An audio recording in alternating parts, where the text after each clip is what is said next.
This week, I want to talk about division power rankings. Oh, I brought up before, you told me I needed to wait till halfway through the season, but I have now waited 1/3 of the way into the season. If that's acceptable to you, yeah, I guess. I won't bring it back up until 2/3 into the way into the season. So, and then at the end of the season, of course. But I thought it'd be fun to talk about at least, just to put things in context at least when we're talking about all these divisions and how some are shittier than others. And I wanted to quantify that. And I don't know if there's an official way to do it, but the way I decided to was to add up the number of games a division total is below or above 500. So you just take a look at all 5 teams records and add up how many games they are above or below 500. I feel like And we on did top this last year. and on top of that, I wanted to add in run differential for the entire division. But I didn't want to give equal leverage to both. Run differential. I divided that by 50 because basically every team has played 50 games so far. So run differential just adds a little bit. If it's kind of more like a tiebreaker than anything.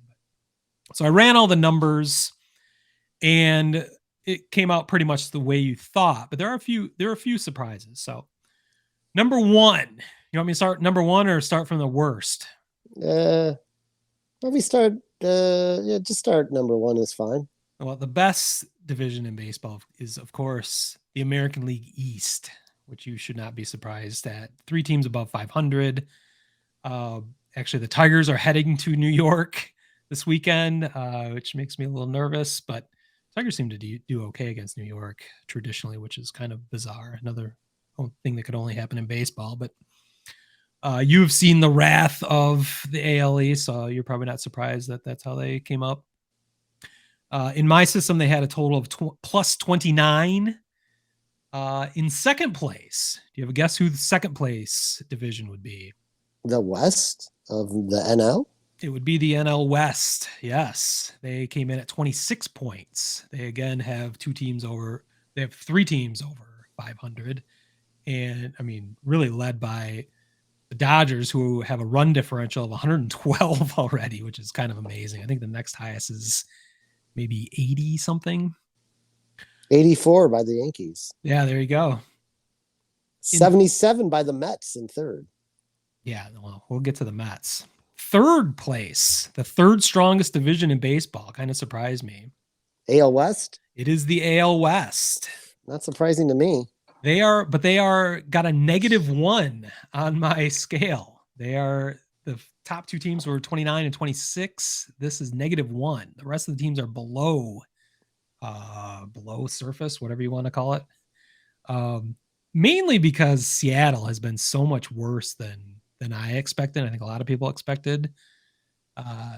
ALS is the third best division, but it's pretty far back from the top 2. I thought this would be a stronger division overall, but well, plus when you did it at the end, I mean the Angels are in a 7-game losing streak too. If you had done it last week, it may have turned out a little bit different too. It still would have been third most likely, yeah, the way I was doing it, but not probably what +2 maybe. Yeah, maybe 2 or 3. In fourth place, this is where it got surprising to me. The NL Central, which I assumed is going to be one of the worst divisions because it contains the Cubs, the Reds, and the Pittsburgh Pirates. But as I just mentioned, the Pirates, they're kind of a hot team right now. They just beat the fuck out of the best team in baseball. The NL Central came in at -9, but that is still good for fourth best, which kind of speaks to how mediocre most of baseball is right now. I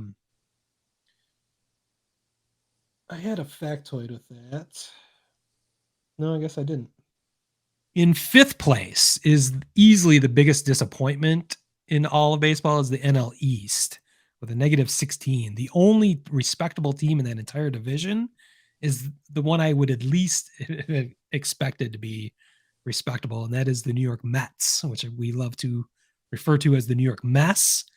They are anything but this year. They are the only team above 500 in that division, running away with it. I think they're up by 9 games at this point. So, but they combined, with the Braves. I thought the Braves would be, the world champion Braves. You'd think they would be contenders at this point.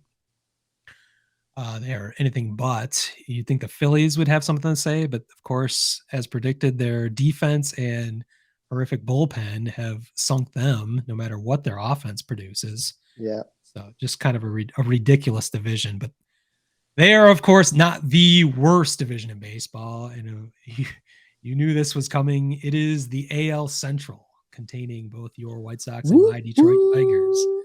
The only team above 500 is the Minnesota Twins, who just lost 4 games of 5 to my Detroit Tigers. Just a horrific division, which is really a reason for hope. Kind of tying this episode in a bow.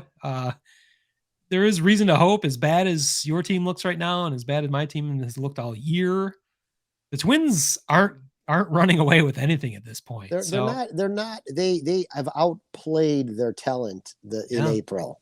And everyone else has underplayed their talent. So. Right. And all of even the Detroit, the sabermetrics on Detroit is that they should have a better record than they do. And it's the same for the White Sox and maybe a little bit for Cleveland. But when you look at all those numbers, like from a pitching standpoint, which I brought up over a month ago, was that Minnesota was going to begin to falter because their pitchers have pitched above what the result should be.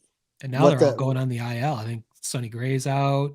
Well, I mean, that's not a surprise, right? Yeah, it's happened. But I mean, the thing for them is does Byron Buxton, or when does Byron Buxton go down? Because at that point, you can definitely put the poker in them. Well, Byron Buxton has been out and he came back, but you can tell he is not right at all. Yeah. He's got a knee injury that he has no speed whatsoever. He used to be a candidate for an infield hit a game pretty much, and he's nowhere near that at this point. So, and the Tigers really exploited that this series, I think. So that's the book on Buxton. He can be the best player in the league. He's an MVP candidate when he's healthy, but he is never healthy. If he's healthy, it's for 3 weeks at a time, and that's it.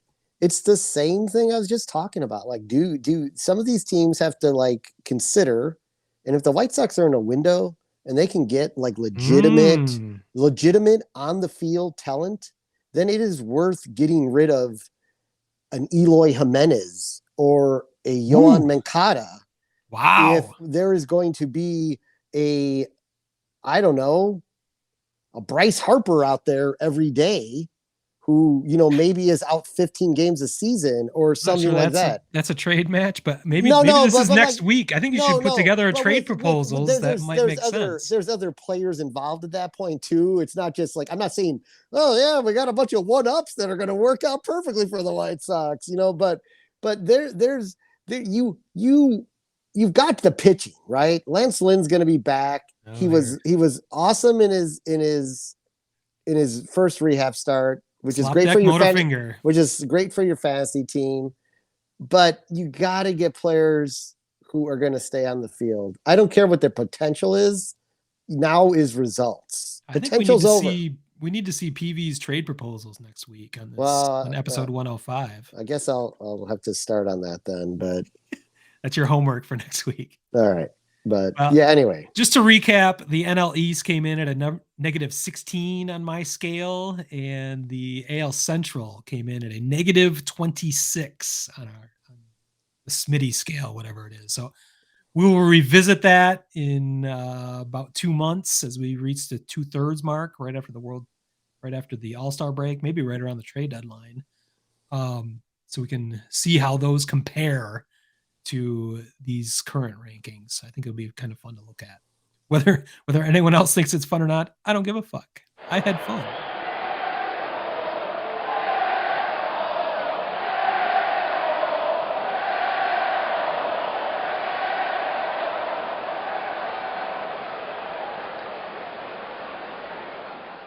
Word Hole Media.